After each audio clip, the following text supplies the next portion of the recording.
শবে বরাত শিখছি আমরা পারিবারিকভাবে, গ্রাম্যভাবে। শবে বরাতের দিন আসলে বাড়ি ঘর লেপা মাজা ধোয়া পয় পরিষ্কার, কাপড় চোপড় জায়নামাজ জাটা সাপটা, তারপরে বেলান রুটি বানাই না ফিরিয়া সব কিছু মা বোনরা পরিষ্কার করতো। ওই দিন আমরা বুঝতাম যে শবে বরাত ঈদের দিনের মতো আনন্দ, তাই না?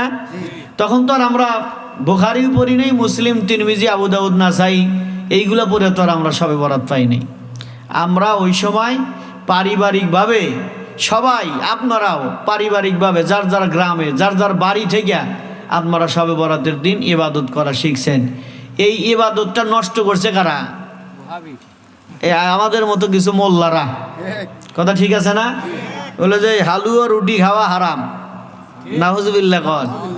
হালুয়া রুটি খাওয়া হারাম।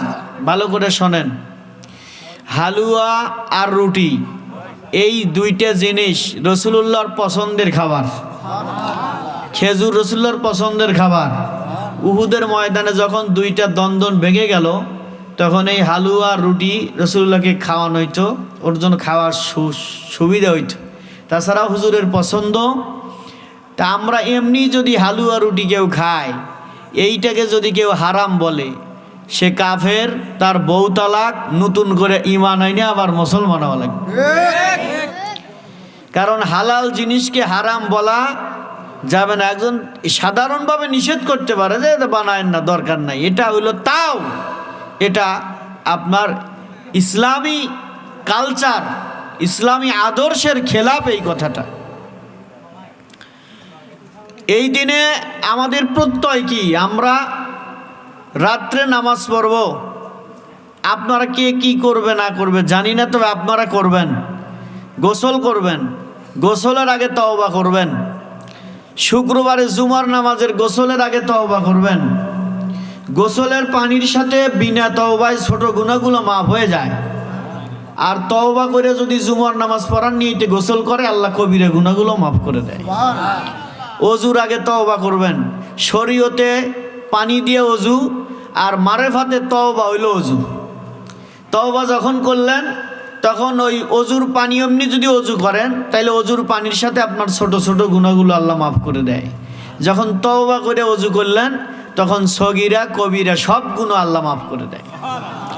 তাইলে আপনি তওবা করে গোসল করবেন, গোসল কইরা আপনি নামাজে দাঁড়াবেন। নামাজ পড়ার নিয়েতে গোসল করতেছেন, অতি পবিত্র। অজু করলে পবিত্র, গোসল করলে অতি পবিত্র। পবিত্র পরহেজগারিতার উপরে পরহেজগারিতা। পায়েস রান্নার সময় মিশ্রি দিছেন, মিশ্রির মধ্যে যদি হালকা একটু ভালো গুড় দেন তাহলে সেন্টও হইলো, কালার হইলো। এর সাথে যদি একটু নারকেল দেন তাহলে স্বাদটা বাড়লো। এর সাথে একটু কিশমিশ দিলেন, আরও মজা বাইরে গেল, তাই না? ঠিক আপনি অজু করছেন, শরীর পাক, যখন গোসল করে অজু করলেন তখন আরও মনের দিক থেকে আরও আপনি মানে পরহেজগারিটা বেশি হয়ে গেল। আল্লাহর ভীতি, আল্লাহর ভয়। আপনি গিয়া দাঁড়ালেন যে শুরু করলাম ইবাদত, সামনে রমজানের প্রস্তুতি নেওয়ার জন্য। সুবহানাল্লাহ। মুসলমানদের এটা একটা ঐতিহ্য, এটা আমাদের ধরে রাখতে হবে। আমাদের এই ছোটো বাচ্চারা দেখতেছে যে এই নেসপুর সাবানে রোজা রাখতে হয়, নেসপুর সাবানে রাত্রি জাগরণ করতে হয়, তাহাজ্জুদ পড়তে হয়, কোরআন পড়তে হয়, জিকির করতে হয়। কয় রাকাত? 3 রাকাত। এখন 1 রাকাত পড়া ধরছে। এখন কিছু মানুষ আছে কাবলাল জুমা পড়ে না, কাবলাল জুমা মানেও না। নাউজুবিল্লাহ কন। বুখারী মুসলিমের হাদিসের মধ্যে আসছে রাসূলুল্লাহ কাবলাল জুমাতে হুজুর জুমার নামাজের আগে 4 রাকাত নামাজ পড়তেন এবং জুমার পরে 4 রাকাত পড়তেন। এখন এই হাদিসগুলো অস্বীকার করতেছে, তারা আর বলে না, খালি ফরজ পরে দৌড় মারে। আছে না নাই? আছে। তাহলে কাবলাল জুমা বাদ দিচ্ছে, বাদাল জুমা বাদ দিচ্ছে। এই ফতুয়াগুলো যারা দেয় এরা খুব বেশি বাইরে আসে না, এরা টেলিভিশনে আর মোবাইলে বেশি বক্তব্য দেয়। এদের ফ্ল্যাটে থাকে, এরা হেলিকপ্টারে চড়ে, এরা ঢাকার বড় বড় ফ্ল্যাটে বাসা ভাড়া করে থাকে। এদের ইনকামের উৎস কি? এদের টাকার কামাই করা লাগে না, এদেরকে আমেরিকার খ্রিস্টানরা কিনে নিছে।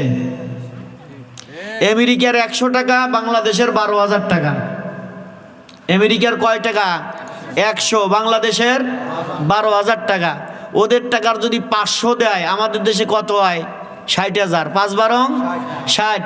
এজন্য ওদের বাইরে আসার দরকার হয় না, ওদের কিনে নিছে। কারণ ইহুদি নাসারা খ্রিস্টানেরা জানে যে আমরা যদি আল্লাহ নবীর বিরুদ্ধে কথা বলি তাহলে যুদ্ধ হবে, আর দাড়ি টুপি নিয়ে যদি বলে তাইলে যুদ্ধ হবে না। এই জন্য ওদের কিনে নিয়ে ওদের দিয়ে সাপ্লাই দিতেছে। বলে এটার একদিনে কাজ হবে না, ধীরে ধীরে। আমাদের মতো মাথা গরম না, ইহুদিদের মাথা ঠান্ডা, ওরা আস্তে আস্তে কাজ করে। আজকে আপনাকে বিষ খাওয়াবে, এটার 100 বছর পরে আপনি মারা যাবেন, সাথে সাথে মরবেন না। ওদের বিষ খুব পাওয়ারফুল এবং স্লোলি কাজ করে। আজকে ওরা একটা কাজ করবে, 500 বছর পরে আর ফল খাবে। আর আমরা বাঙালিরা আজকে লাগাইয়া কালকে খাইবার চাই।